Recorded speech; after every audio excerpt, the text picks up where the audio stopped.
হেই everyone, আমি alpha. তো আবার একটা নতুন ভিডিও নিয়ে চলে এসেছি আপনাদের সঙ্গে শেয়ার করতে।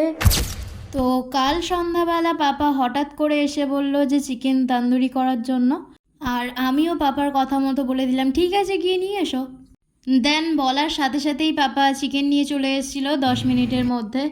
তারপরে আমি চিকেনটাকে ভালোভাবে ওয়াশ করলাম। দেন কিছুটা আদা রসুনের পেস্ট, কিছুটা টক দই আর কিছুটা চিলি পাউডার, সামান্য পরিমাণে সস আর গোলাপ জল দিয়ে আমি কিছুক্ষণের জন্য ম্যারিনেট করে রেখে দিয়েছিলাম।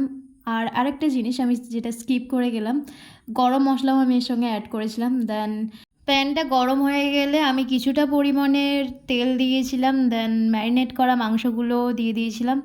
আর প্রথম থেকে লাস্ট পর্যন্ত আমি লো ফ্লেমে রেখেছিলাম গ্যাসটাকে।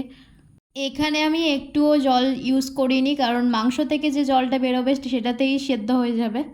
মাংসটা সেদ্ধ হয়ে গেলে আমি গ্যাসে কিছুক্ষণের জন্য পুড়িয়ে নিয়েছিলাম। দেন কাবাবটা রেডি হয়ে গিয়েছিল এবং আমি কাবাবটা করার আগে থেকেই গ্রিন চাটনি রেডি করে রেখে দিয়েছিলাম। আর আপনারা এখানে দেখতেই পাচ্ছেন মাংসটা কতটা সফট হয়েছে এবং ওয়েল কুকড হয়েছিল। আর আমার বাড়ির লোকের কাছেও ভালো লেগেছে এটা খেয়ে। আপনারাও চাইলে বাড়িতে একবার ট্রাই করতে পারেন। এবং আমি আগের ভিডিওতে একটা দেখিয়েছিলাম এর ফুল রেসিপি, তো আপনারা চাইলে সেটাও দেখতে পারেন। তো আজকে ভিডিওটা এই পর্যন্ত, দেখা হচ্ছে নেক্সট কোনো ব্লগে। টাটা।